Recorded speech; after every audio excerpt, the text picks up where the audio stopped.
شب معراج این افسانه نیست.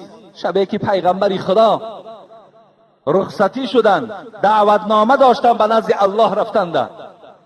وقتی نزد الله رفتند، حبیب خدا میگه لما عرج بی مررت باقوام لهم اظفار من نحاس یخمشون وجوههم و صدورهم. و پیش یک قوم گذشتم، خیلی قومی کلام بود، شاید 1000 نفر، شاید 100,000 نفر. چی وظیفه داشتند؟ ناخونهای دراز دراز از میس پروردگار با آنها تیار کردگی بود. با این ناخونها با دست خودشان چیکار میکرد این قوم؟ همین چهره روی که گوشتی ملایم دارد همین را میخراشید و میغلطانید. این روی دلهای ملایمی که داشت اینها را خونشار میکردند. باز اینها برقرار میشدند، باز اینها سر میکردند. در بدن یک سوزن بزن، درد سوزن تصور کن.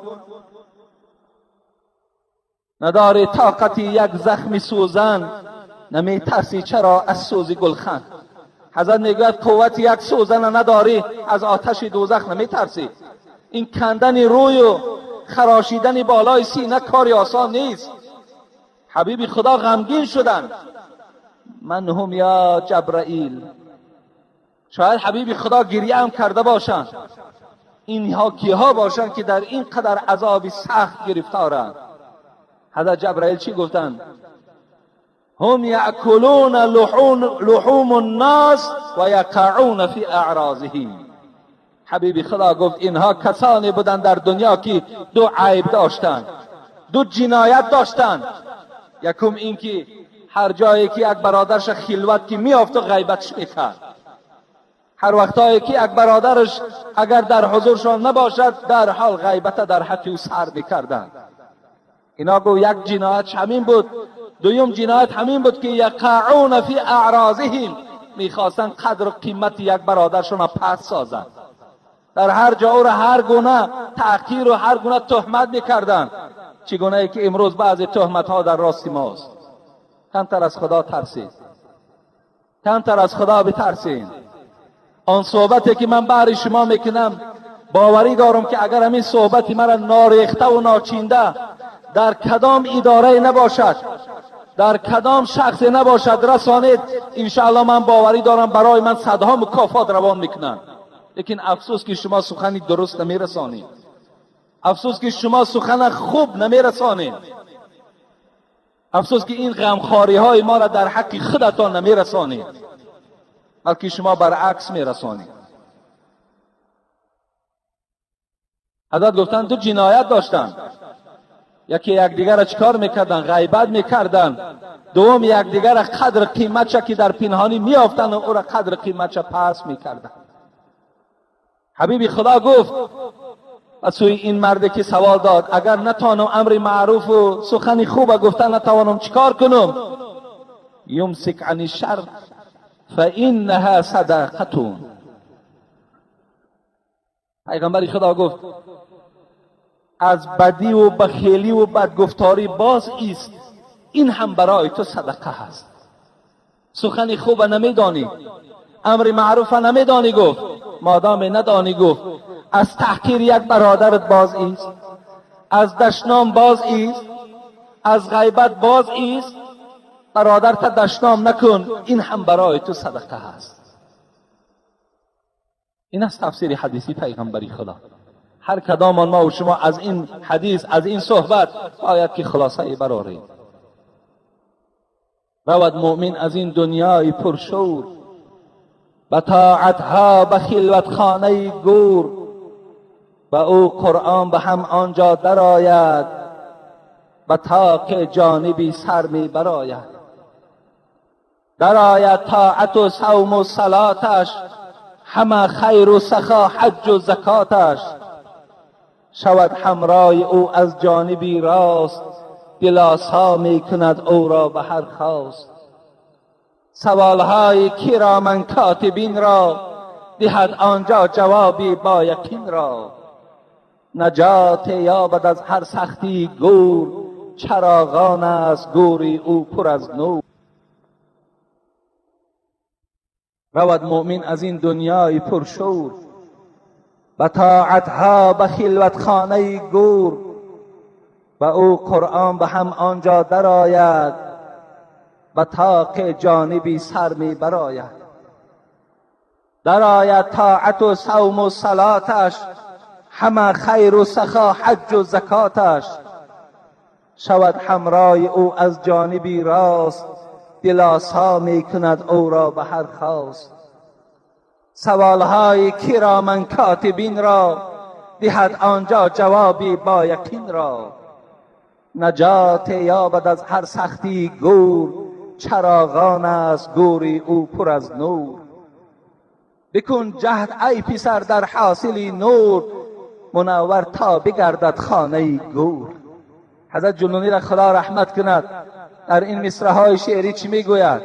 وقتی مؤمن، وقتی شما این دار فانی را ترک میکنین و به دار باقی خانه قبر که میروین، تمام این طاعت‌های شما، تمام عبادت‌های شما، تمام خیر احسان شما را در یک تاقچه از بالای سر از جانب راست شما برای حفاظت شما باز می‌ایستادند، شما را محافظت می‌کند، دلاسا می‌کند به هر خواه.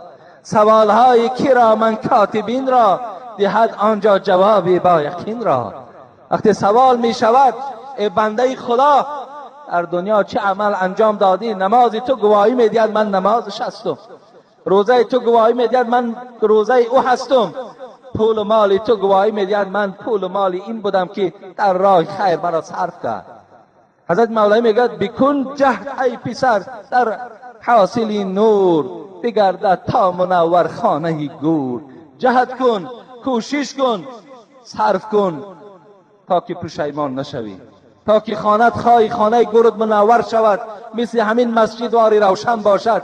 در دنیا مهنت کن، زحمت کش، خیر و احسان کن، انشاءالله خانه گوری تا هم آباد است. این از البته به البته آن چیزی که ما از خیر احسان میخواهیم بهر شما رسانیم. برای بندگان خدا مشکلات نیاریم، بگذارین هر یک بنده خدا آن مقداری که دارد همان مقدار خودش صرف کند بس است. ما از او زیاد طلب نکنیم. در عرفیت ما و شما متل‌های داریم، از کرپت پات زیاد دراز نکن. همون کرپه‌ای که داری از همون کرپه پات درازتر دراز نکن، یعنی با قد کرپت پات دراز کن. از کرپه که با پاکی بیرون که آمد پایها شما میدانید که او در کدام حالت قرار میگیرد. مقصد که هر یک آیتی که خدا در قرآن میگوید لا یکلف الله نفسا الا وسعها را باید شعار ما و شما کنیم. هیچ بنده ما تکلیف نمیتون مگر قد قوتش. از قوت زیاد زور نزنید برادرای عزیز. کسی از قوت زیاد زور زد میگه میانش میشکند. میان شکستن این است که ما و شما قرضدار میشویم، ما و شما طلبنده میشویم، ما و شما روزگارمان بسیار بی برکات میشود. بیایید سخن خدا را گیریم، بیایید سخن پیغمبر خدا را قبول کنیم تا که ما و شما در دنیا آسوده زندگی کنیم، تا که همون زن و فرزند ما و شما از ما راضی باشد، تا که همون نانی که ما و شما زیادی میدیم راحت مردم میبیند همراه راحت زن و فرزند ما بینند. به نهایت نیک میشود، به نهایت خوب میشود. خواست من هم همین است. این خواست من نیست، این خواست الله است و این خواست رسول اوست. افسوس که همین صحبت هایی که من برای بیچاره‌ها و نادارها کرده ایستاده‌ام که اگر پیام جناب عالی را هم گوش کرده باشین، همون جمع اشاره کرد آدم های دارا مردم های بیچاره و فقیر را یاردم کنین، یتیم ها را یاردم کنین. ما یاردم تان میکنیم لیکن شما به قدر این صحبت ها نمیرسید. چنان باز خیر احسانی که از طرف آدمی فقیر می شود بعض دولتدار و یک کرده نمیتواند، بعض دولتدار عاجز می آید. امروز مسابقه شده است، امروز خیر احسان طرف ریا را گرفته است. میبیند همسایه بهتر کرد باید از او را بهتر کرد. من از او چی کمی دارم؟ تو کمی زیاد داری، تو مال نداری، تو پول نداری، تو رفتی درآمد نداری، تو کمبودیات خیلی زیاد است. افسوس که کمبودی در خودت نمیبینی. پیغمبر خدا میگن من تصدق یرائی فقط اشرک. کسی که اگر صدقه میکند نه از برای خدا، فقط برای نشان دادن او شرک به الله آورده است. از شرک خدا نجات دهید، از شرک پرهیز کنید. این است موضوع صدقه ما و شما. این مما یلحق المؤمن من عمله و حسناته بعد موته. حبیب خدا میگوید وقتی بنده مؤمن از دنیا میگذرد، وقتی در خانه قبر که خواب میکند، تمام دیگر وی نه نیکی کرده میتواند نه بدی کرده میتواند. نامه اعمالش پوشیده میشود تا روز قیامت، مگر چند طایفه را نامه اعمالشون کشاده هست. در قبرم که باشد خوش به حالشان. اینا کیها باشند؟ کار کنین از همین طایفه باشین. علما نشره، کسی که علم اسلام در بین مردم منتشر میکند، تمام مردم از اسلام خبردار میکند. یکی علم حق را، علمهای باطله و مسئله های نادرستنی که امروز باعث فتنه و باعث اختلاف شدند. علم حق، مسئله درست، حدیث صحیح پیغمبر در بین مردم آن کسانی که منتشر میکنند، اینها اگرچه در قبر خوابم که باشند، نامه اعمالشان در ثواب رفته ایستاده است. علما نشره او ولدا صالحا ترکه. دویم گروهش کدام است؟ کسی که در دنیا فرزند خوب باقی میماند و میرود، فرزند سالم، فرزند صالح، فرزند نمازخوان، فرزند خداگو، فرزند خدا ترس، فرزندی که فایدهش چه در اسلام و چه در این جمعیت میرسیدگی. دختری با حیا، دختری خدا ترس باقی میماند و میرود، اگرچه در خوابم پدرش خوابم که در قبر باشد، این عملهای نیکی فرزندش در نامه اعمال پدر و مادرش رفته ایستاده است. او مصحفا ورثه، خوش به حال او پولدارهایی که برای طالب علم قرآن میخرند. کسی که در دنیا از پس خودش یک قرآن میراث میماند و به خانه قبر میرود، تا وقتی قرآن او را یک برادر میخواند، ثواب هر یک حرف او در خداوند حسنات در نامه اعمال او انسان می نویسد. او مسجد بناه، آن برادرانی که امروز ما را کمک کردن مسجد بنا کردیم، اونها هم اگرچه در قبر خواب میکنند، لیکن این یاردم اونها، این مسجد ساخته اونها، ثوابش در نامه اعمالشان می رود.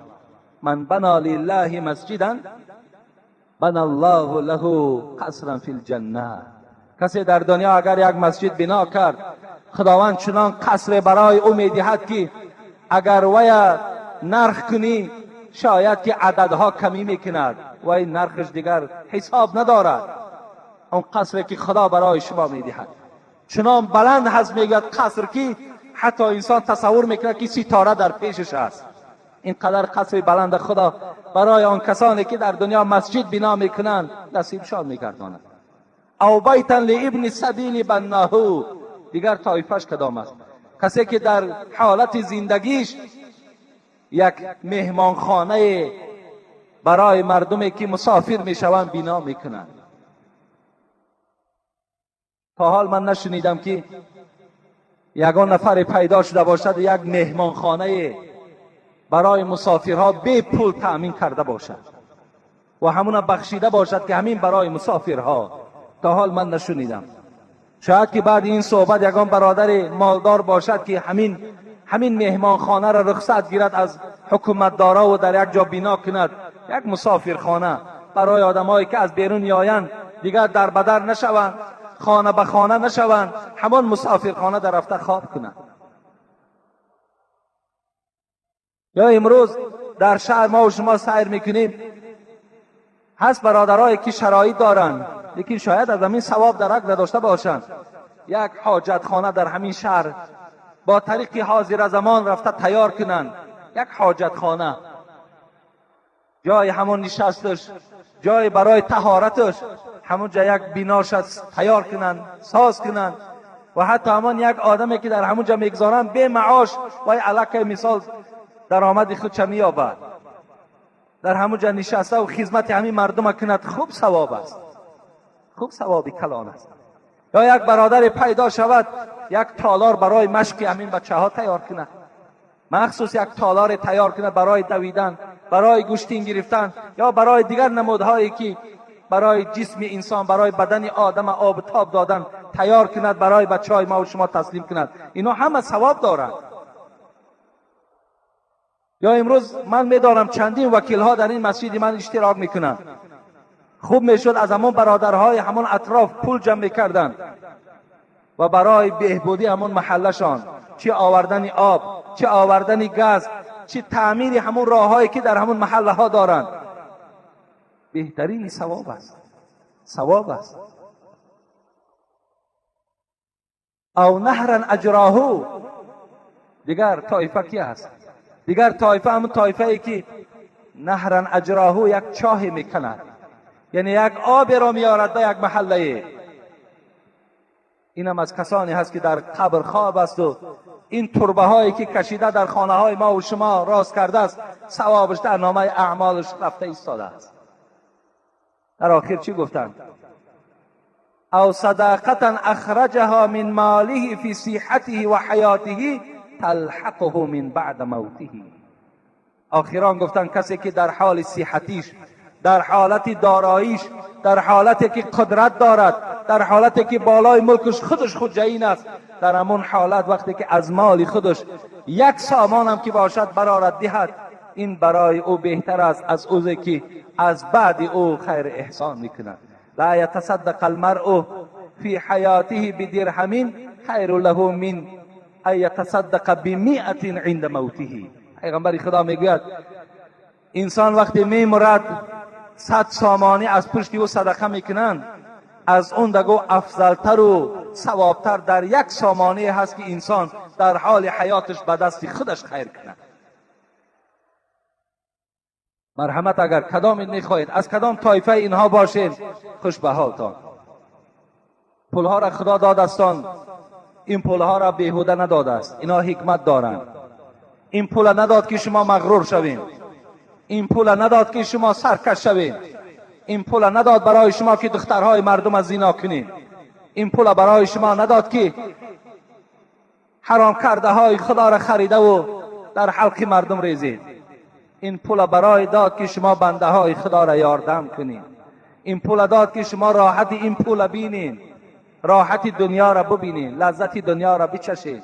لیکن برادرها و خواهرها و امروز باور که برادر به دولت است، دادرش کم بغل است، یاردمش نمیکنه. چند برادر اولی خطا آمدگی است در من، چند برادر شکایت دارد که برادرم صاحب نصاب است، زکات میدهد، در ما نه بلکه مردم میدهد، ما را نمیدهد. تا این اندازه صله رحم نمانده است. جوان پولدار است، پدر و مادرش گرسنه است. جوان مالدار است، برادر خواهر را اپش داد گفته گشته ایستاده است، بی پول، بی مال. دادر چیکار دارد؟ روزی دراز مست است، روزی دراز مال در راه نادرست صرف میکند. یقین دانین که این مال عاقبت ندارد. پولی که در راه نادرست که صرف شد، عاقبت آن ذاتی که داد و در حال از تو میگیرش. کم بغل میشوی، نادار میشوی، بعدا طعنت میکنن زمانی که داشتی یاردم ما نکردی، اکو امروز که نداری خوب شدی گفته همچنان ما و شما را طعنه میکنن. برای همین این پولها ما مالها ما اگر در راه درست صرف کنیم، انشاءالله ثواب خیلی زایدی رو ما و شما میگیریم. یا حتی که اگر ما و شما، حدیث پیغمبر یادم آمد، ما من مسلم یزرع زرعا او یغرس غرسا فیأکل منه انسان او طیر او بهیمه. حبیب خدا چی میگوید؟ الا کان له صدقه. اگر کدام انسان یک درخت میشیناند یا در یک زمین زراعت میکند، گندم میپاشد، زغیر میپاشد، حبیب خدا را حدیث مبارکش تماشا کنید. حضرت گفتند از برای او گفت در همین درخت ها و در همین زراعتش صدقه هست. شما می توانید دادرای عزیز، کدامید که در همون گویم همون زمین هایی که نزد حولی تان دارین همون ها درخت شینانین. اینم کار ثواب است. اگرچند که باغ کردن کار هر کس نیست، اگرچند اینم خیلی بگیم یک فضل کلانی است که خدا به هر کس نمیدهد، لیکن به هر حال شما بنده های خدا هستین. توصیه پیغمبر همین است که حتی که اگر شما یک درخت شینانین اینم برای شما در نزد پروردگار ثواب است. حتی میگوید بین اگر از میوه همون انسان میخورد، حیوان میخورد، خب پرنده ها میخورد، اینم برای شما ثواب است. گفت حتی انسان، در حدیث دیگر میاد حتی انسانی که اگر از چشم تو پنهانی آمده از همون میوه های درختی تو چیند هم در هر یک دانه میوه پروردگار برای تو 10 ثواب میدهد. حتی میدزدن از باغ دزدن هم تو را خداوند ثواب میدهد. اینم عملی خیلی خیر است، اینم شما از دست ندهید.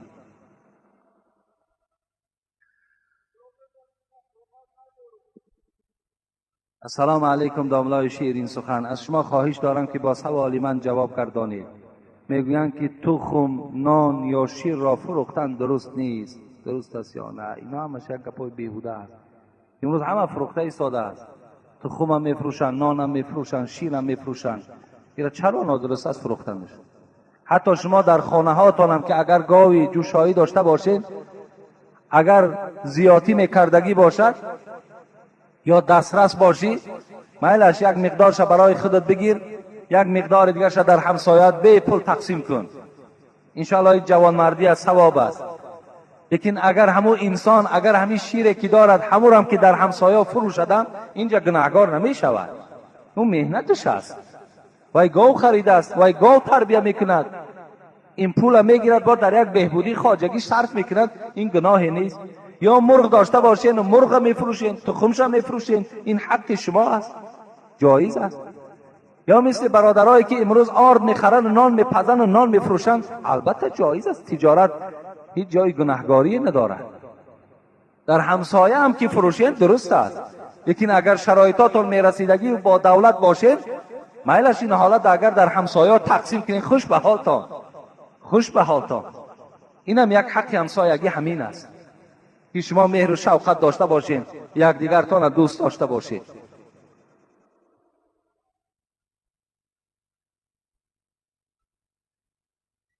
سوال ها را به نهایت دراز بد می نویسیم. همین فقط برای من وصف حاجت نیست، من گفته بدم. باور که من اون وصفی که در همین خط ها شما میکنید، من قسم نمیخورم، لیکن باور که ارزنده همین وصف من نیستم. ما از همین وصف ها، از این صفت ها خالی هستیم. ما باور کنین از پسترین نمازخانه که در همین مسجد ما هست، باور کنین من از او باور که پستر هستم. هیچگاه ما صفتی بلند نداریم، وصفی بلند نداریم. ما را وصف نکنیم. میلش دوست می‌داریم، خدا شما را دوست دارد، من هم شما را دوست می‌دارم. خدای مهربان همه شما را نجات دهد، همه شما را خدا نگه دارد. لیکن فقط همین سوال بنویسین بس. میلش در بالاش السلام علیکم داملای عزیز با که ندارد. در یکم دویمان چند سوالی داری، سوال تا نویساندن بگیر، وصف ننویسین. اینجا در نویساندن خیلی آورده آخرش گفته است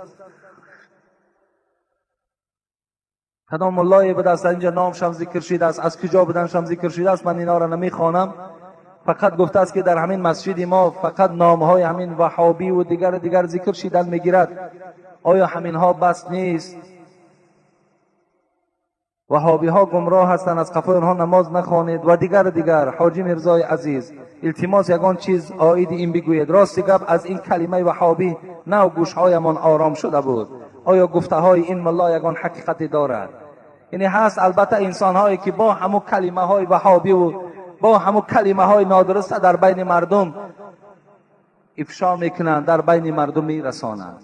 برادرای عزیز، امروز این فضل الله بود، این ده همه ما و شما شکرانه کنیم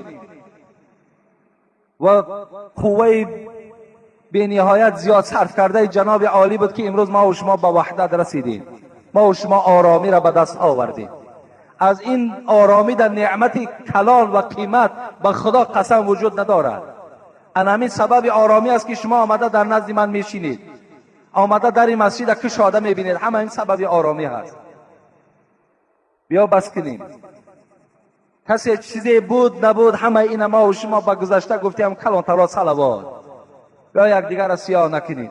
بین همین وضعیتی که خدا برای ما و شما موافقش آورده است، اینقدر یک دیگر فهمی ها داریم، محبت داریم. الحمدلله امروز پیشروی ها داریم در همین تاجیکستان. امروز روز به روز دسترخوان ما و شما بای شده ایستاده است. می شود الحمدلله. فقط شما دعا کنید. بین همین آرامی را از دست ندهیم. بین یک جای ما و شما همه یک دیگر ما دوست داریم. ازبکیم، تاجیکیم، کدام ملت نباشیم، یک دیگر ما دوست داریم. یک دیگر ما حرمت کنیم. در یک محله زندگی داریم. در معرکه یک دیگر مراسم های مرده و خرسندیمان یک جایه هستیم. بیاین یک دیگر را احترام کنیم. هممون کلمه لا اله الا الله محمد رسول الله میگوییم. ما شما مسلمان هستیم. چی در کار؟ اون ملا این تری است، وای آمیش این تری است، وای مشتفید این تری است. از اینا ما و شما زبان ما بند کنیم. ان شاء الله عاقبت ما بخیر می شود. و الا همچنان اغوا انداختن گیریم، یک دیگر را سیاه کردن گیریم. همین جامعه ای که خیلی خدا را شکر زیبا و آرام است، همین از دست ما و شما میدهیم. پسان وای میگوییم، پسان داد میگوییم، باور کن دیگه فایده ما ندارد. و ما و شما یک بار مصیبت زده هستیم که یک بار این نارامی ها را دیدیم که آخی همیشه بسه برای ما و شما. و آخر دعوانا ان الحمد لله رب العالمین. خدای مهربان، خداوند عاقبت همه ما و شما را بخیر کند. آمین یا رب العالمین. خب انشاءالله جمعه آینده اینجا برادرایی که یاردم ها کردن خیلی نام هاشون میخونیم. برای وقتم الکی وقت همه گذشتگی هست و جمعه آینده انشاءالله خیلی سوال و جواب ها را مگرم گیم که به سوال و جواب این جمعه نرسیدیم. این صدقه خیلی موضوع مهم است. همین قدر من الحال یعنی تمام خیر احسان ها را جابجا کردن در قوت ندارم، لیکن من همین قدر به شما رسانیدم که کدامش در شما ثواب میگیرین، کدامش در شما ثواب نمیگیرین، تا که فهمین که اسلام بالای هیچ کدام مسلمان جبر ندارد، ظلم ندارد. اسلام همه ما و شما را فقط و فقط از روی شرایط طلب میکند. شرایطت هست مرحمت، شرایط نداری زور نزن، شرایط نداری قرض نکن. این دستوری قرآن و دستور احادیث های پیغمبر است. مرحمت از اون بگیم. و در بین این موعظه ها برای همه شما من باز گوشزد کردم که بهترین صدقه همون صدقه است که ما کان عن ظهر غنا. این حدیث پیغمبر است که فقط صدقه همون صدقه هست، اجر در همان صدقه هست که اگر آدم از حساب داراییش کند، از حساب دولتش خیر احسان کند. زیرا برای آدم دولتدار خیر احسان کردن هیچ غم و اندوه را برپا نمی کند. اگر شرایط من بهتر باشد، اگر پسنداز من خوب باشد، اگر هرچی خیر احسان کنم باز خرسند می شوم، نه غمگین نمی گردم. و اسلامم قرآنم اللهم حبیبشم همین سفارش ها را برای ما و شما مطرح کردند که انسان هایی که شرایط دارین، دولت دارین، دستی فقیر و دستی بیچاره و دستی بیوزن و دستی یتیم بچه ها را گیرین، دعای اونها را گیرین و به سبب این خیر احسانتان، به سبب این جوانمردیتان باز دولت شما را الله زیاد میکند، باز مال شما زیاد میگردد. چگونه ای که حبیب خدا حضرت با این قدر بزرگی قسم میخورند والذی نفس محمد بیدی، قسم بر آن خدایی که جان محمد در دست اوست. چی قسم میخورد؟ ما نقص مال عبد بالصدقه. هیچگاه انسان اگر خیر احسان کند، ای انسان های دولتدار، پیغمبر قسم خورده ایستاده است، قسم به الله میگوید حبیب خدا، ای انسان هایی که دولت و شرایط دارین، شما خیر احسان کنید، مال شما کم نمی شود، بلکه الله در بالای مال شما باز مال جمع میکند، مالتان میدهد. وقتی تو یک یتیم بچه را یاردم میکنی، یک طالب علم یاردم میکنی، یک مسجد را بنا میکنی، یک راه را تیار میکنی، یک آبیاری میکنی و دیگر خدمت هایی که وجود دارد و او بنده های خدا دست میبردارند و میگن پروردگار این جوان مردم مالش زیاده بگردان، دعای اونها در نزد خدا قدر دارد، قیمت دارد. وقتی یک طبق خوراکی را که در خانه یک همسایه و یک فقیر روان میکنی وی دستش در آن خوراکی با لذت وقتی دراز میکند، به واسطه وی میگوید که خدا پدر و مادر تا رحمت و مغفرت کند، خدا مرادها تا حاصل کند. دعای این پروردگار میشنود، دعای او را خدا قبول میکند. یکی بازگشته میگویم که برادرایی که شرایط ها ندارین، قرضدار هستین، در بدر هستین، فرزندهای در غریبی دارین، برای شکم شما را سیر کردن، اسلام به ذمه شما خیر احسان فرض نگردانید، واجب نگردانید. من انشاءالله در باب فضیلت زکات و وعید بی زکات ها انشاءالله در همین نزدیکی صحبت دارم، شاید این جمعه آینده شود. فقط شما آن خیر احسانی که می شود از جانب برادرها اونها را گرفته استفاده برید. من به خاطر چی اینقدر جمعه های زیاد در اطراف این فضیلت صدقه صحبت کردم؟ تا که شما آگاه شوید که این مشکلاتی که ما و شما بالای خودمان آوردیم این اسلام نمیخواهد. اینجا عیب اسلام نیست، اینجا عیب قرآن نیست، اینجا عیب خود ما و شما هست که این بار وزنین در گردن خود بار کردین. این عیب ما و شما هست. اینجا اسلام گناهگار نیست. اسلام به ذات خود ندارد عیب، هر عیبی که هست در مسلمانی ماست. اسلام هیچ عیبی ندارد.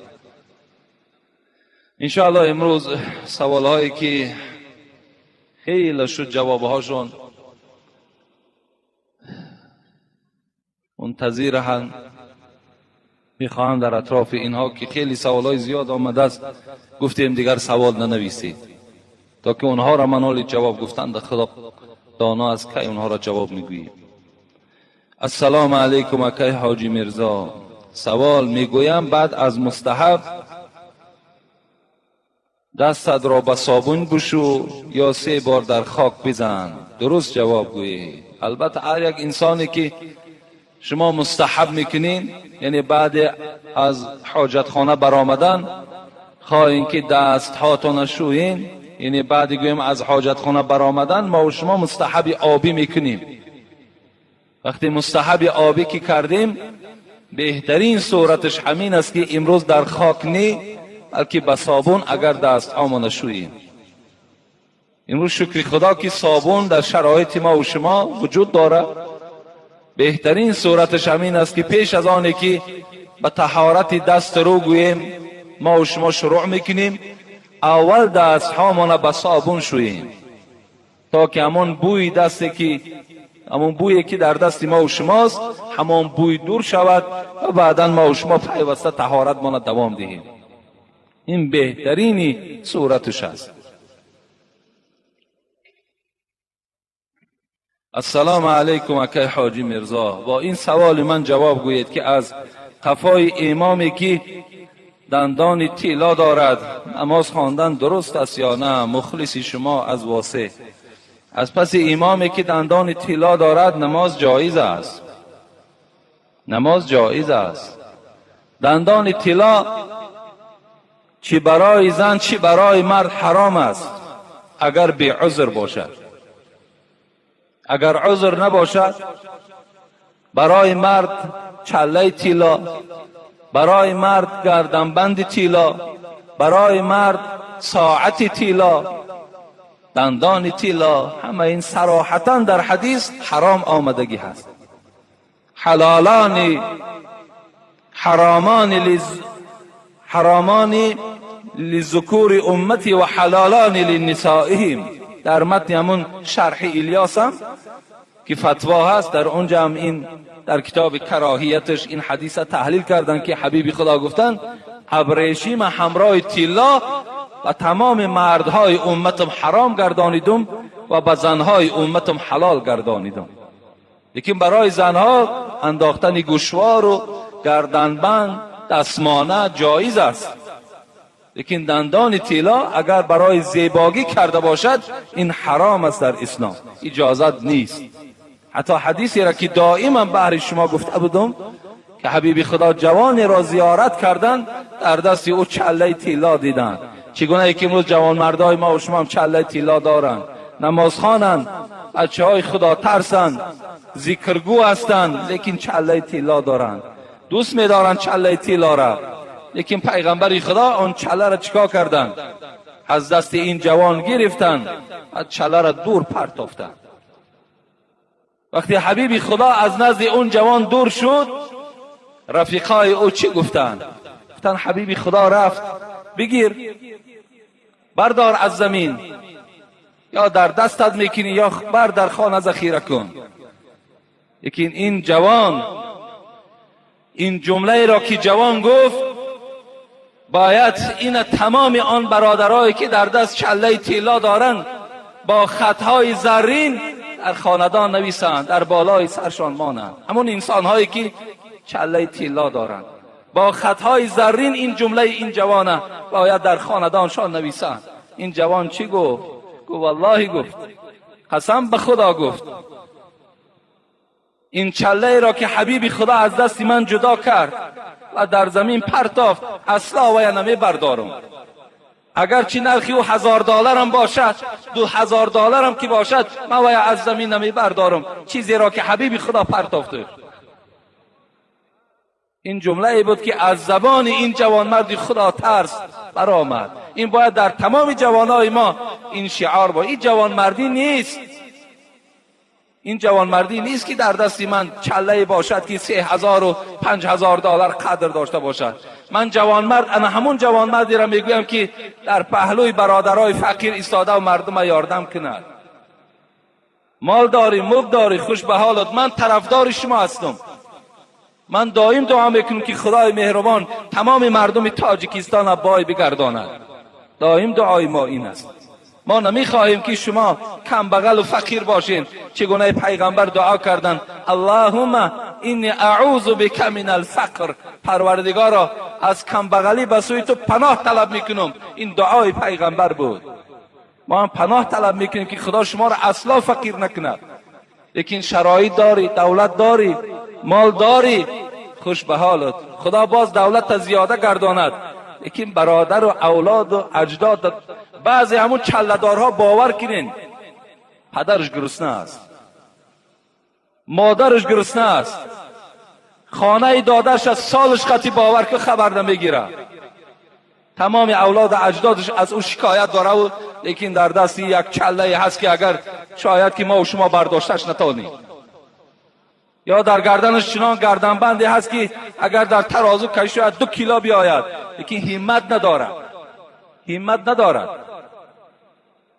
گفتی همون شاعر دولت را فیل بردارد میانش بشکند، دولت اگر فیل برداره میانش بشکند، همتت را پشه هندوستان برد. یک چنان همت داری که یک پشه بگیره هندوستانش میبره.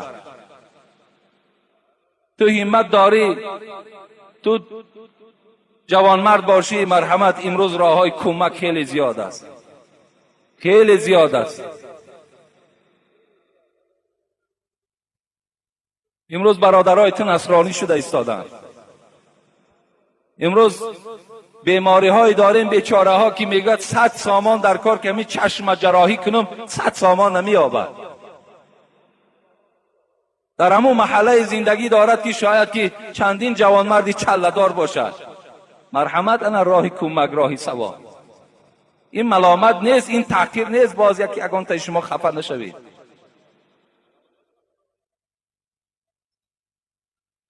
دندان طلا اگر داشته باشد امام، از پسش نماز خواندن درست است، درست است. و الاولا بالامامتی اعلم بسنتی است، ثم الاقر ثم الاسد. همون عالمی که اگر دندانش طلا هم که باشد لیکن عالمی بس سنت است، از همه مسئله و مسائل های شریعت درکدار است، قرائت خوب دارد، تقوا دارد، از پسش نماز میخوانیم. لیکن این عمل همه شما دانید که اسلام طرفدار دندان طلا نیست، طرفدار چله و طرفدار گردنبند نیست. حتی همون جوان چی گفت؟ گفت آیا میخواهی که پارچه آتش دوزخ در همین دنیا در دستت کنی؟ یعنی این چله طلا گفت روز قیامت گفت به آتش از آتش دوزخ مبدل می شود و در انگشت تو داخته می شود. داری خوش به حالت بر ذخیره کن، در پهلوی همون پولهایی که جمع کردی در پهلوش بگذار، یه روز در کارت می شود. خرید و فروشش گناه نیست، فقط در بر کردنش گناه است. اگر تجارت هم که کنین طلا، تجارت طلا درست است. السلام علیکم اکای حاجی میرزا، من یک مخلص شما هستم. عاشقان را اسلام چی میگوید؟ عاشقان را اسلام سخنی سخت نمیگوییم. عاشقی این جایز نیست در اسلام. دادرای عزیز، جوانای عزیز، عاشقی خود معنی ندارد. هر کسی را که شما میخواهین که نکاح کرده گیرین، شما را اسلام رخصت داده است که رفته چهره وی تماشا کن، رو وی ببین، خوب است، خوب صورت است، بد صورت است، خوش سخن است، بد سخن است، همه اینها را از تجربه بگذران و بعدا چیکار کن؟ و نکاح کرده بگیر. لیکن اجازت نمیدهد اسلام که تو با او دستی به دست کرده و ماها و سالها با او یک جایه بگردی و آخر آمده بعد نکاح کرده گیری. این حرام است در اسلام، اجازت نیست. شما وقتی یک دست یک دختر را میقپین، من به همه شما یک سخن را میرسانم، فقط خواهر خودتان پیش چشم بیارید، فقط خواهر خودتان. وقتی تو دست یک خواهر برادر میقپی، هیچ وقت نیتی تو نیتی پاک نیست، تو دروغ میگوی با دلی صاف. این دلی تو صاف میشد، دستی او دختر قپیده و فشرده و از دستی او راحت نمیبردی. او دلی تو خیلی دلی غجد است، او دلی تو خیلی دلی سیاه است، او را من میبینم، من میفهمم. تو دروغ میگویی. وقتی دستی او را قپیدی، تصور کن که یک رفیقی تو دستی خواهری تو را میقپد، خودت را چه خیلی تصور میکنی؟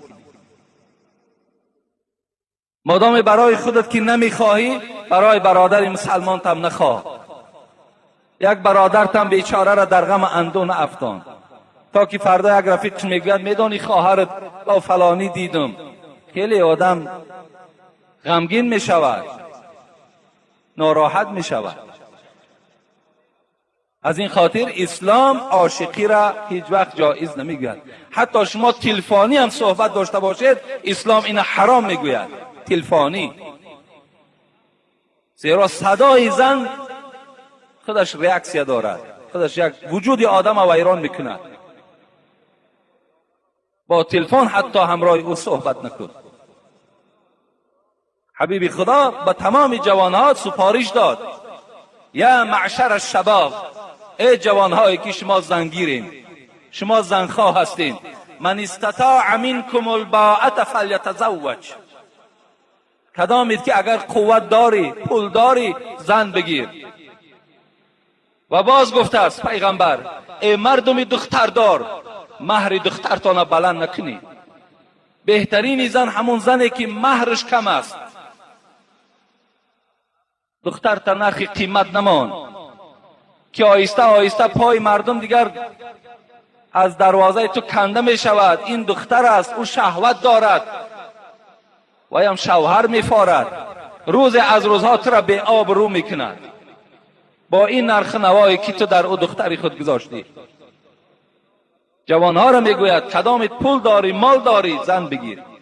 فإن لم یستطیع ای حبیب خدا اگر نداشته باشیم چی؟ فعلیکم بالصوم فانه وجاء. گفتن جوانای عزیز مادامی که نداشته باشین، خدا شما را صاحب مال و ملک ندو، دختردارها را خدا انصاف دهد، شما روزه گیرین تا که شهوت شما، همون شهوتتان با واسطه روزه شکسته شود. روزه بگیرین. گفت روزه شما را مانده میکند، روزه شما را شکسته میکند، همون طغیان شهوت از بدن شما دور میکند. این از توصیه پیغمبری خدا.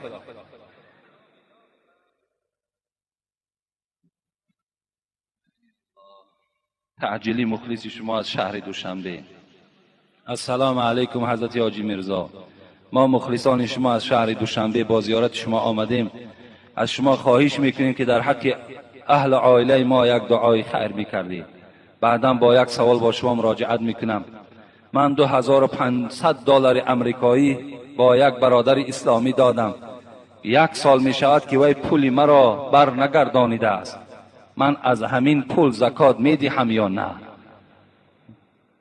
اولا پروردگار مهربان آن مراد و مطلوبی که در این عائله هست خدایا با فضل کرم خودت برآورده بگردانی. آمین یا رب العالمین. و دیگر این برادری که $2500 داده است، تا حال بیچاره پول گرفتن نمیتواند و از این پول زکات میدهد یا نمیدهد؟ البته زکات میدهیم. اگر پول ما و شما در دست مردم در قرض باشد، تا زمانی که وی گوید که نه من نمیدهم یا گوید که من پول تو را نگرفتم، تا این زمان ما از او پول زکات میدهیم. این وقتی ما پیشش میریم پول ما نمیدی یا نمیدهی؟ میگوید که میدهم. 1 ماه پس میدهم، 1 سال پس میدهم. تا همون زمان ما زکات او را دادن میگیریم. اگرچه پول در دست مردم هم که باشد، و مال ما هست.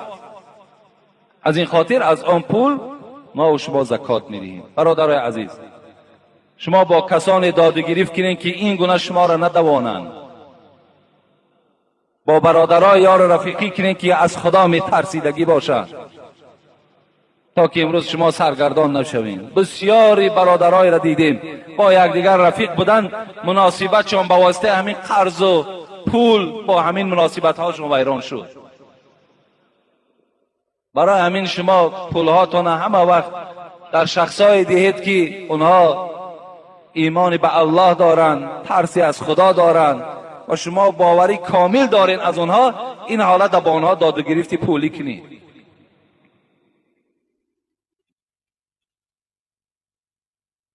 السلام علیکم دامدار شیرین سخن بابای حاجی. من یکی از مخلصان دائمی شنونده شما که در ناحیه مومن آباد زندگی دارم، از شما سپاسگزارم که در حق ما دعای کنید که ما به همسایه بد گرفتار هستیم که مدت 1 سال است که با ما جنگ و جدال دارد. من از کسیت 56 شما در مسئله همسایگی گفتگوی شما را شنیدم که این به من بسیار معقول شد و خواستم که مکتوب را با شما نویسم. خواهش مرا التماس رد نکنید، در حق ما دعا کنید. مکتوب مرا همین جمعه خوانید. من انتظار جواب و دعای شما هستم بابای حاجی. با احترام، یک زن از ناحیه مؤمن آباد. قیل یا رسول الله این فلانه تصلی لیلا و تصوم النهار و تؤذی جیرانها بلسانها، فقال رسول الله صلی الله علیه وسلم لا خیر فیها هی فی النار. این برادر ما کسی باشد در یک همسایه خیلی بد گرفتار شده است و میخواهد که با واسطه دعای ما و شما از این همسایه بد نجات یابد، از دشنام اون نجات یابد. این حدیثی که الحال برای شما خواندم، این حدیثی هست که نزد پیغمبری خدا یک نفر آمد گفت ای پیغمبری خدا، یک نفر شب تا به روز نماز میخواند، روز باشد روزدار است، لیکن همسایه اش را بسیار آزار میدهد. در حق این گونه انسان چی میگویی؟ حبیب خدا چی گفتند؟ لا خیر فیها هی فی النار. گفتند آن نماز شبش و این روزه‌ای که در روز میگیرد نیست خیر در آنها، با او خبر دهید که وی دوزخی هست. کسی که در پی آزار همسایه هست. ما زال جبریل یوصینی بالجار حتی ظننت انه سیورثه. حبیب خدا را حدیث صحیح است. هرگاهی که جبرائیل پایان میشد نزد من می آمد، مرا از حق همسایه داری خبر میکرد. دائم در حق همسایه داری مرا تاکید میکرد. گمان بردم این که انسان وقتی از دنیا میگذرد همسایه از همسایه میراث میبرده باشد. تا این قدر گفت حضرت جبرائیل مرا تاکید کردند.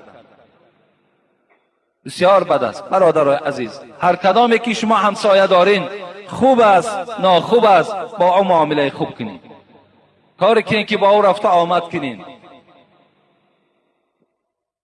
خداوند این بنده ای که از این جمعیت ما دعا طلب کردند، خدایا به همه مراد و مطلوبش موفقش بگردانی و همه خصلت های ناخوب این همسایه را خدای مهربان از بدن او جدا کنی و در عوض این خصلت های بدش خداوند با او حلم و با او نرمی و با او انصاف نصیب بگردانی. آمین یا رب العالمین. به نام خداوند بخشنده مهربان. السلام علیکم داملای عزیز. من خواهر اسلامی شما، کسبی من همشیره طبی می باشد. اگر در یگان بیمارخانه کار کنم و مردهای نامحرم را جایز است که اوکال کنم؟ التماس با این سوال من جواب دهید. البته در ضرورت جایز است. اگر همون خواهرهایی که همشیره هستند در بیمارخانه ها کار میکنند، بغیر اونها دیگر نفر یافت نمیشد که مردها را معالجه کند، در این حالت جایز است که این زنها همون مردها را همون موضع فقط ضرورت شد، همون موضع ضرورت طبابت کنند، جایز است. اگر با شرطی که ضرورت باشد. السلام علیکم بابای داملا. خدای مهربان صفی شما بر این عالم ها را زیاده بگرداند. بابای داملا التماس با این سوال من جواب گردانید. اگر آب دیده کنید طهارت میشی کند یا نه؟ ما یکی از مخلصان اشهدی شما هستیم، یونس و منوچهر و یعقوب و خدایداد، و در آخر با ما یک دعا کنید که ما قرآن را نیست کردیم و با آخر رسانیدیم. خداوند شما را حافظ کامل بگرداند و در این حفظ کرده اتان خدای مهربان شما را عمل کننده بگرداند. آمین یا رب العالمین. آب دیده طهارت نمیشکند. آب دیده هیچگاه طهارت نمیشکند. اگر از کدام ما و شما آب دیده جدا می شود، چه از ترس الله باشد چه از روی مصیبت باشد، این به طهارت هیچ دخالتی ندارد. برعکس اگر انسانی که اگر از ترس الله، اگر گفتن حتی به سر یک پشه، اگر یعنی همون آب چشمش به اندازه یک سری پشه باشد، الله گفته از روز قیامت وی از عذاب دوزخ نجات می‌دهد. دوستان خدا میگوید وقتی از چشماشون که آب میریخت، آب در زمین افتیدن نمیماندن، بلکه اونا آب چشم میگرفتن و در وجودشان میشکیدن، میمالیدن و میفهمیدن که در کجای بدن اگر آب دیده از ترس الله چکیده باشد، همون موضع را آتش دوزخ سوزانده نمیتواند. از این خاطر این ثواب دارد، این اجر دارد. طهارت شما را نقص نیست، طهارت شما را باز نورانی میکند. السلام علیکم داملای شیرین سخن حاجی مرزا. همین سوال مرا امروز جواب گردان. مرده شب مانده را در شب شستن ممکن است یا نه؟ دوم، اگر پدر بیمار باشد با پسر ممکن است که او را تازه نماید؟ از شما منت دارم. مرده در شب وقتی میماند شستنش بی نهایت لازم است. اگر در کدام خانه ای که مرده باشد و فردا نیتی گوراندن او داریم، همان شب شویم، تازه کنیم. سحر وقتی که ما او را برداشتن کی شدیم، باز یک خبر میگیریم. اگر هرچی از خون و از چیزی که از وجود او بیرون شده باشد و یا بالته گرفته تازه میکنیم، دویم باره شستن دیگر حاجت نیست. همان یک بار شستن خودش واجب است. شستیم، سحر پاکیزه میکنیم، تازه میکنیم، پیش از آنه که در کفن او را چکار کنیم، جای کنیم. این بسیار خوب است. دیگر روز باز گویم سرگردانی ها کمتر می شود. ثواب است. و برای فرزند تازه کردن پدر جایز است یا جایز نیست؟ اگر مادرش باشد، برای مادر این وظیفه است. مادرش، یعنی برای زن همون مرد وظیفه زن است که باید که زن مرد در حالت بیمارداری کند، باید تازه کند، شوید، پاکیزه کند. لیکن مادام زن نباشد، این حالت در برای فرزندان از روی ضرورت جایز می شود که فرزندان همون پدر را نگاه میکنند که تا که پدرشان باز یک بار درچان زیاده نشود، یک بار چرکی او زیاد نشود، یک بار گویم بو و آن بویی که در وجود او است باز او افزون نشود. این حالت در رخصت می شود.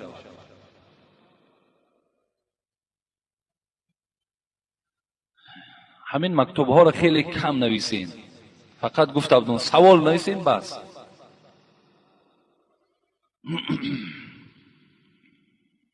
اینجا در خیلی صحبت ها نویسانده است.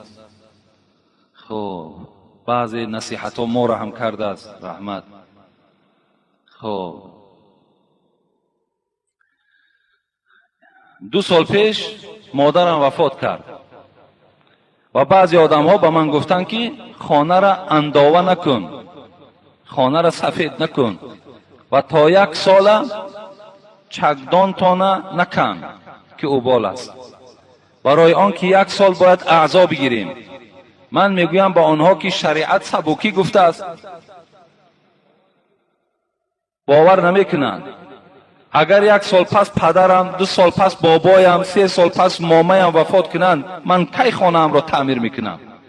یا که زنی گفت که پسر برای مادر کفنی نخرد که اوبال است. التماس با سوال من جا، اینا همه یک گپای بیهوده هستند. کفنی را میخریم، کفنی ما تیار میکنیم، خوب است. و اگر پدرمان، مادرمان کدامش که از دنیا هم که گذرد، این گذشتن این امر حق است، هممون میگذاریم و این به تعمیر خانه گذشتن هیچ وابستگی ندارد. خانه همون تعمیر میکنیم، تازه میکنیم، سفید میکنیم، هر بهبودی که در خانه لازم باشد جاری کردن میگیریم. این در شریعت گناه نیست که پدرش مرد است این خانه ها را سفید دارد. این جای ملامت نیست، بلکه پاکیزگی خودش هم از اسلام است. ان الله نظیف یحب النظافه، ان الله جمیل یحب الجمال. خدا خودش زیبا از زیباها را دوست می‌دارد. خداوند خودش پاک از پاکیزه ها را دوست می‌دارد. از این خاطر این به معرکه های مصیبت کاری ندارد.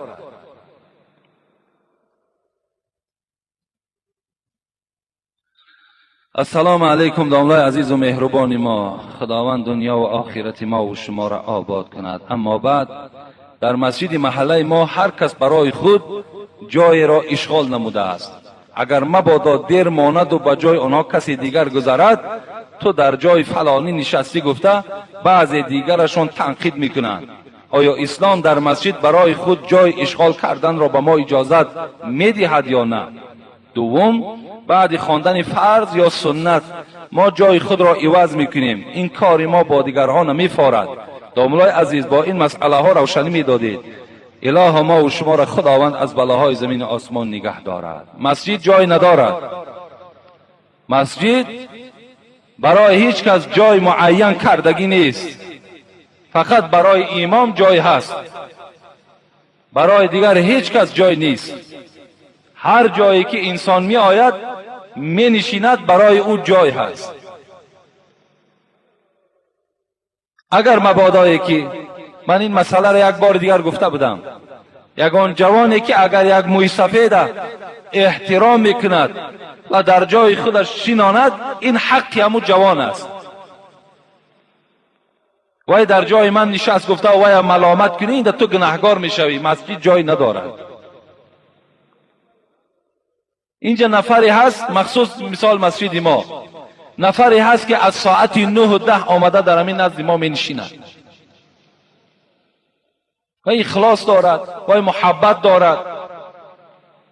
وای یک انسان آمده و از زیر کشش برداشته و رو از جای من، این جای من است، این در حقوق ندارد، این آزار می شود.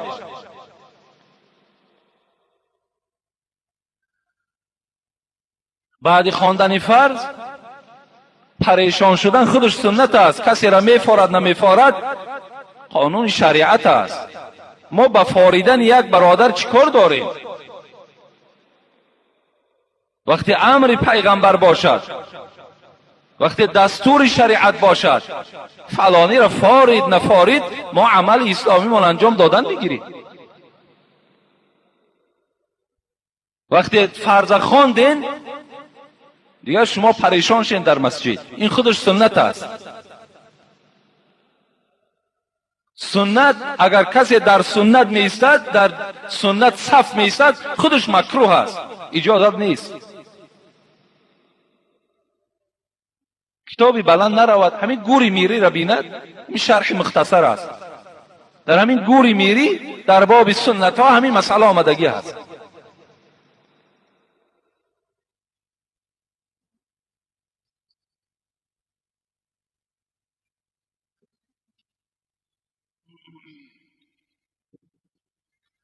سلام اکای حاجی مرزا، من مخلصی اشدی شما هستم. با همین سوال من پاسخ درست دهید. من نماز خود را میخوانم ولی در مکتب با لباس مکتبی و سری لیچ میروم. من جواب شما را انتظار هستم. خواهر عزیز، اسلام برای تمام پیروان خود لباس معین کردگی هست. میگوید صاحب مختصر، ما آیت قرآن دلیل، اگرچه مختصرم استدلالش از ما آیت قرآن است، والحرة كل بدنها الا الوجه والکف والقدم. صاحب مختصر در کتاب صلات میگوید زن مسلمان کل بدنش باید پوشیده باشد مگر چهره رو، یعنی چهرهش کشاده باشد، گناه نیست. کفای دستش تابد، گناه نیست. و کف پاشم که تابد، این گناه نیست. گفتم و الرجل من تحت سرتی الى تحت رکبتی. اما مردها را چی؟ از زیر ناف تا زیر زانوش فرض است، کسی باید این موضع را نبیند. صاحب مختصر در عباره در کتاب صلات و ما و شما معین کرده. از این خاطر خواهر عزیز یا برادرای محترم، اسلام الحمدلله که برای ما و شما لباس را معین کرده است. برای زنها پوشیدن کل بدن مگر چهره هاشان، کف دست هاشان، پای هاشان اگر تابد این گناهی نیست. بغیر این اگر سر لوج باشد، پیشی بر لوج باشد، پایهای او تافتگی باشد، اینجا علک وی گناهگار در نزد الله است، وی گناهگار است.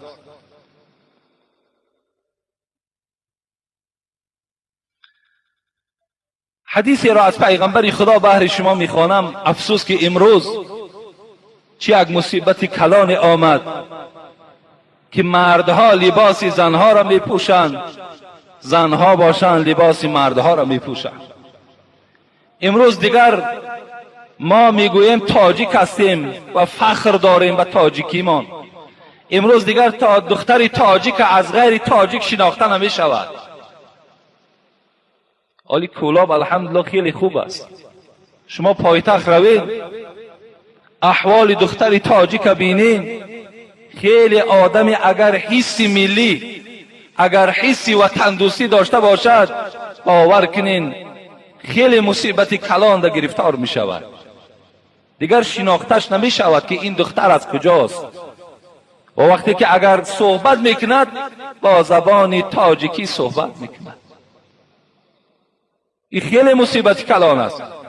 ما الحمدلله مردم تاجیک با خودش لباس خاصه داشت، لباس ملی داشتیم، لباس های بهترین زیبا داشتیم. چرا از اینها استفاده نمیبرند؟ چرا آن لباسی که خود مردم تاجیک دارد این مردم، همین مردم خود ما لباس را نمیپوشند؟ لعن الله الرجل يلبس لبسة المرأة والمرأة تلبس لبسة الرجل. حبیب خدا گفتند لعنت الله است به همان مردی که لباس زن می پوشد و لعنت الله است به همان زنی که لباس مردها را می پوشد. امروز دخترای تاجیک ما و شما کرته های ما و شما را می پوشند، پیشای بری اونا نمایان، گردنهای اونا نمایان، تمام وجود او نمایان. پس آیا جنایت کی روشن میکرده است؟ این جوانایی که امروز در زنا داده شدند، امروز جوانایی که گوییم 5 سال و 10 سال زندانی میشوند، چیکار کرد؟ فلانی قتل زنا کرد. و سببش در چی است؟ سببش در همین است که تو لباس چنان لباسی هست که مردک به خود جذب کردی. آخه اگر مرده نباشد وای دیگر شهوتش بیدار میشود. اینجا مرد دیگر چی گناه دارد؟ آیا همچنان نیست؟ کدام ما و شما اگر بینیم، کدام ما و شما بینیم احوال همون زنها را در حال وجود ما و شما تغییرات پیدا میکنه. برای چی حبیب خدا گفتند یا معشر الشباب، ای جوانها زن گیرید. برای چی گفت؟ فانه اغض للبصر و احسن للفرج. برای چی گفت؟ برای چی شما جوانها را گفت پیغمبر که درو زن گیرید؟ زیرا گفت این زنی که شما میگیرید اغض للبصر، چشمهای شما را پرده پوش میکنه، و احسن للفرج، دیگر شما را به زنا کردن نمیمانه. یعنی شهوت شما دیگر شکسته میشود با همون زن خودت. دیگر میل تو، عشق تو دیگر به سوی زن بیگانه نمی رود. از این خاطر از همه خواهرای عزیز، از همه زنهای مسلمان خواهش ما همین است که لباس ملی تا نپوشین. لباس ملی تاجیکی که داریم، از کرته های اطلس و از کرته های چکن و از همون روی مالای زیبایی که داشت مادرهامان، مامهامان، از همونها پوشین. انشاءالله این تاجیک بدن تو هم نشان میتد. امروز تمام مهمان های دنیا برای تاجیکستان دیدن. امروز این جناب عالی تمام تاجیکا را در روی دنیا معرفی کرد، ما را به تمام مردم دنیا شناس کرد که ما مردمی چی هستیم؟ مردمی مهمان پذیر هستیم، ما مردمی خوب هستیم، ما مردمی مسلمان هستیم. اونها آمده ما و شما را میبینند، از لباس ما، از رفتار ما اونها خلاصه میبرارند.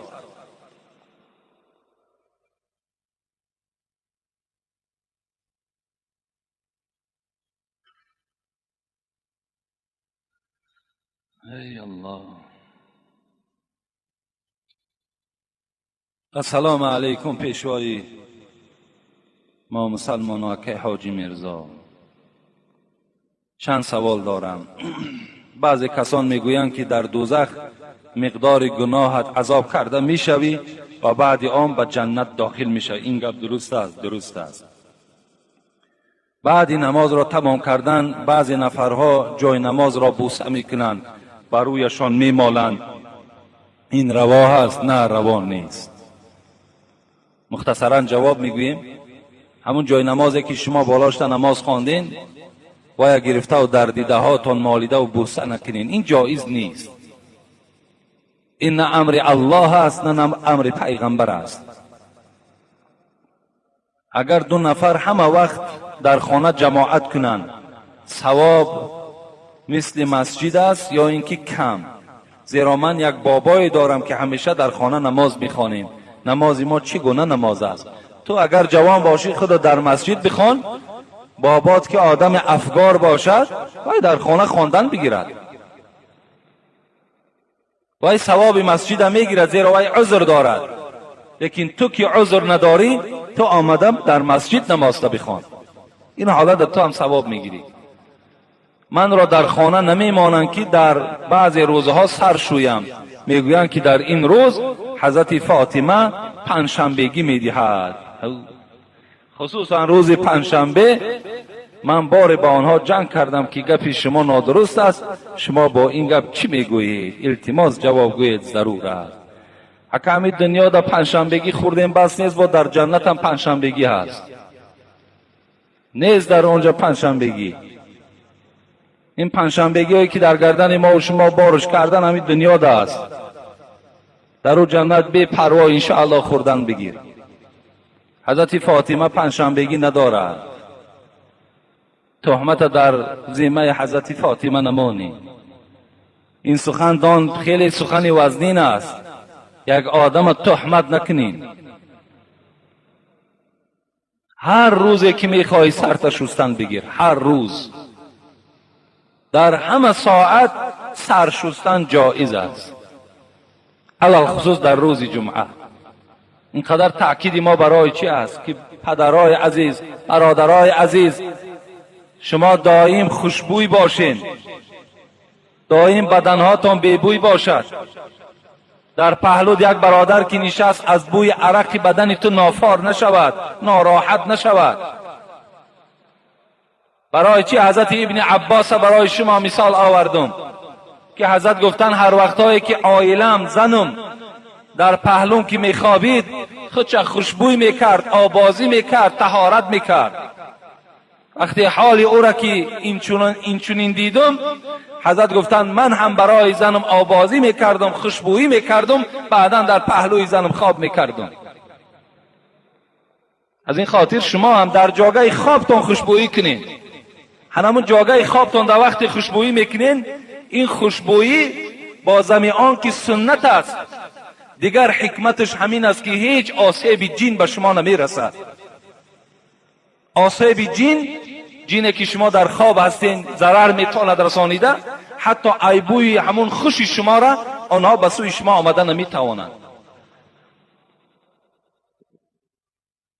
برای همین دائم بدنهاتان شوییم. چهارشنبه است، پنجشنبه است، جمعه است، کدام وقتی میخواهید شستن گیرین، ثواب میگیرین، هیچ وقت گناهگار نمیشوین شما. حضرت داملا یک رفیق ما 5 سال پیش مسلمان بود.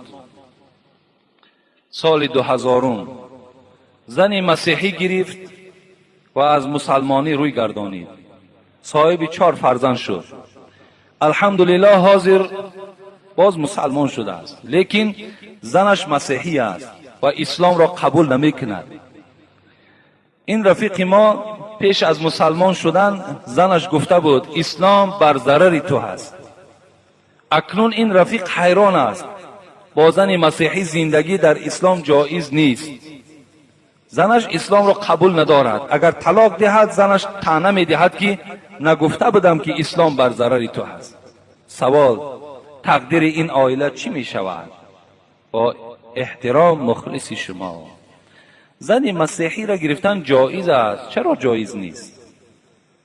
زن کتابی، اگر این زنهای روسی که هستند، خب اینا را زنهای کتابی میگویند، یعنی با انجیل حضرت عیسی ایمان آوردگیند، اینا را نکاح کرده گرفتن جایز است. اگرچه مرد مسلمان هم که باشد، این زن نصرانی هم که باشد، درست است زندگیشان.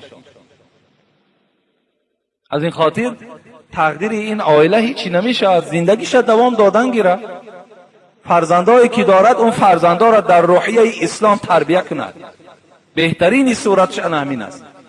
این 4 فرزندی که آمده است به دنیا، اینها را مسلمان کند، اینها را تربیت کند، اینها را پیرو آیت قرآن و پیرو احادیث های پیغمبر کند. ان شاء الله هیچی در زندگیش زلال خلل نیست، زندگیش دوام دادن گیرد.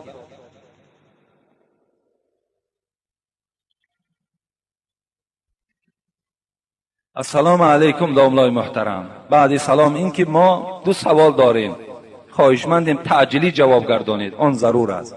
در مسجد امام ملا در یکم رکعت آیت از سوره یاسین و بعدا در دویم رکعت از سوره بقره خوان، این درست است؟ درست است.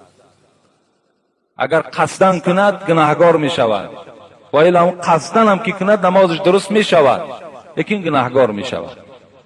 ما شما سوره بالا و سوره پایان میگوییم. اگر سوره بالا و سوره پایان در نماز خوانی، اینجا در مسئله فقهی حنفی میگذرد که مکروه است، ترک سنت است، لیکن نماز درست می شود. نماز درست می شود. مثل که این اول سوره اخلاص است، یعنی قل هو الله احد، و بعد او می آید سوره فلق، قل اعوذ برب الفلق. باید در نماز ما اول سوره اخلاص بخوانیم برای با ترتیب این چنین آمدن، دوم سوره فلق خوانیم. لیکن مبادایی که اول سوره فلق خواندیم و بعد سوره اخلاص خواندیم، انا همین میگن سوره بالا و پایان شد، این نماز درست می شود. فقط اگر همین قصدن کنی گناهگار می شوی. برای همین این امام نماز درست شده است. دوم، نماز خفتن را در ساعت 8 می خوانیم، درست می شود یا نه؟ درست نمی شود. اقلاً باز برای همه شما امروز مفتیات قانون دارد 1.5 ساعت بعد نماز شام، بعد نماز شام 1.5 ساعت باید ما و شما منتظر باشیم. اگر مبادای سراسیمه باشیم، مبادایی که هیچ طاقت نیست، این حالت ما و شما اقلاً 1 ساعت باید که منتظر باشیم. 1 ساعت اقلاًش باید 1 ساعت بعد نماز شام منتظر باشیم. این حالت ما نماز ما نخوانیم، دیگر هیچ شک شبهه در نماز ما و شما باقی نمیماند. السلام علیکم اکای حاجی میرزا، من از شما خواهش دارم با سوالهای ما زودتر جواب گردانید. من نماز خوانده ایستادم، شخص دیگر مگنیتوفون در امر معروف مانده گوش میکند، آیا نماز من خلل نمیرساند؟ این به خودت وابسته است. اگر تو در حالت نماز باشی و وی در حالت گوش کردن امر معروف، اگر خوب میشود که اون برادر به این نمازخوان ما یگان تشویش و یگان خلل پیدا نکند. یکی مبادایی که وی گوش کردن که گرفت، اینجا وابستگی از خود نمازخوان دارد که به او توجه نمی کند، بلکه نمازش خواندن میگیرد. اگر در وقت نماز شام ساعت 7 باشد، در روز هوای ابر نماز را چی خیل میخوانی؟ ساعت 7 میخوانی یا اینکه بر وقت میخوانی؟ در آخر در حق ما دعا کنید، خدا شما را همتون نگه دارد. در روزهای ابرناک در مسئله می آید که نماز عصر و نماز خفتن باید که بر وقت خوانده شود.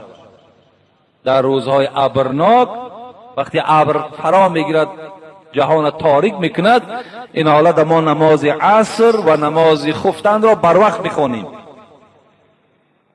لیکن غیر اینها را، چی نماز بامداد باشد، چی نماز پیشین باشد، خب اینها را ما و شما، یا نماز شام باشد، اینها را بر وقت‌تر میخوانیم.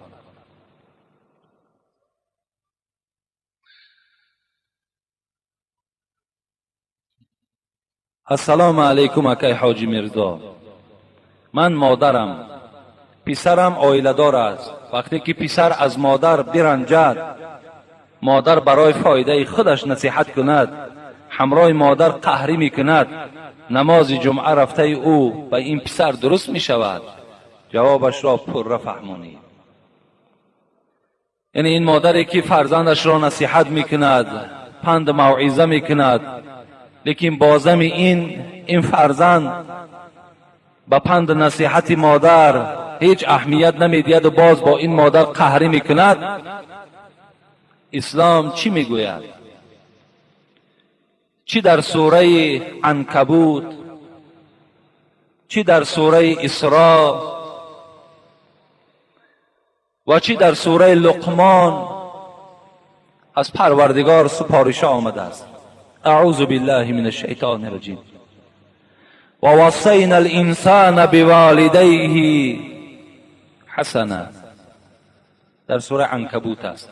خداوند میگوید من امر میکنم، سپارش میدهم همه فرزندها را، چی دخترها و چی بچه ها را، که با پدر و مادرشان نیکو باشند، رفتار خوب کنند.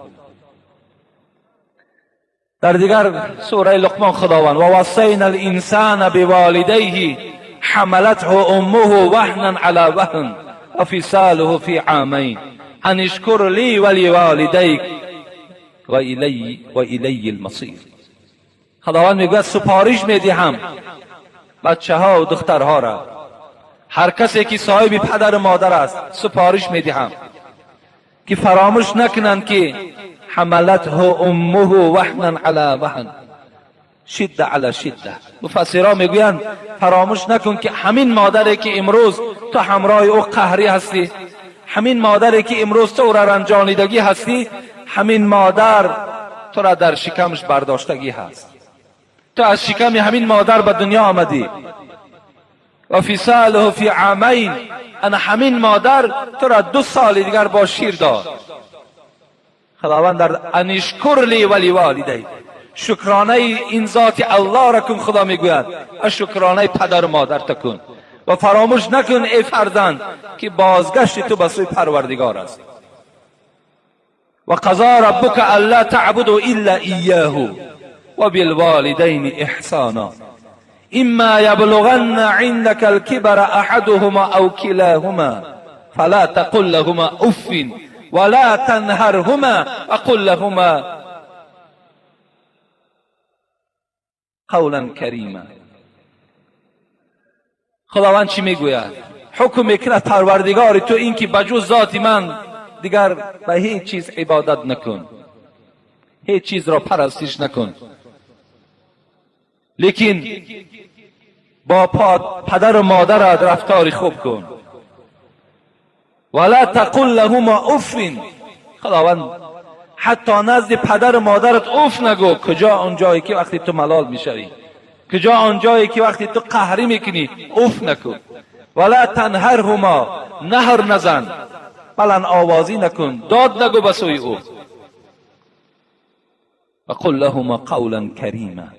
هر وقتای با او صحبت میکنی با زبان خوش، با زبان ملایم با او صحبت کن. واخفض لهما جناح الذل من الرحمه وقل رب ارحمهما كما ربياني صغيرا. در دامش پروردگار میگوید تو پدر و مادرت احترام کن، وقتی وای نزد تو میآید خیز برای اونها تعظیم کن و در دعایت بگو که پروردگارا پدر و مادر مرا خوار نگردان، پدر و مادر مرا درمند نکن. پروردگار چی میگوید؟ کما ربیانی صغیرا، چگونه ای که در خردی تو این پدر و مادر این گونه دعا را در حق تو کرده بودند. از این خاطر وقتی اونها که این دعا را در حق ما کرده باشند، پس باید که ما چیکار کنیم؟ در حق اونها دعاگو باشیم، باید اونها را نرنجانیم. حضرت عبدالله ابن مسعود از حبیب خدا پرسیدند کدام عمل محبوبتر به سوی الله است؟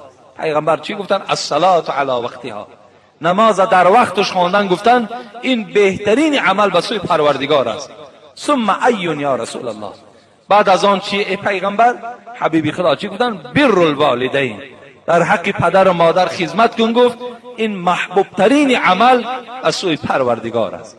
از این خاطر جوانای عزیز، برادرای مهربان، کسانی که امروز صاحب پدر و مادرین، مادامی که شما نمازخوانین، مادامی که شما مخلصین، مادامی که شما پیرو قرآنین، به همه شما قرآن مراجعت میکند که کاری کنین که پدر و مادر از شما راضی باشد، کاری کنین که اونها را نرنجانید، زیرا که تمام عبادت های شما حبطه می شود. حتی دیگر گویم همون مثل های تاجیکی، آب ما و شما رنگ نمی گیرد. بر آباءکم تبرکم ابناءکم. پیغمبر خدا گو اگر خواهید که فرزندهاتون شما را فردا احترام کنن، امروز احترام پدر و مادرتون کنید. اگر کردین فردا فرزنداتون احترامتون میکند. چگونه معامله که میکنی از فرزند هم خیلی معامله را انتظار باش. و آخر دعوانا ان الحمد لله رب العالمین. برادر استاد عبدالرحیم 10 سامان، استاد عبدالخالق 10 سامان. در حق استاها برادر اکی خیرالله و استاد سید احتم، عبدالمومین، فرهاد، نورانشاه، استاد نعمت، استاد کمال، بابا جان و دیگرها دعا کنید. خب اینجا در استاها خیلی خدمت‌های زیاد کردن این هفته، باز دوام دارد کارشون. برادرمان حاجی حسن که آهک همون طرف همش تأمین کردن. حاکم برادر عالم جان سیلیوستر برای همین اطراف مسجد و مسجد پهلوان خدا برکاتش داد. همین آشیانه دویم هم همون حاکم جان تعمیر کردن، برادر عالم جان با سیلیوستر دیگه هم دیروز آوردن. در حق بابای حاجی زیندین که از این محله فرزندشون 20 سامانی دادن که دعا کنید. در حق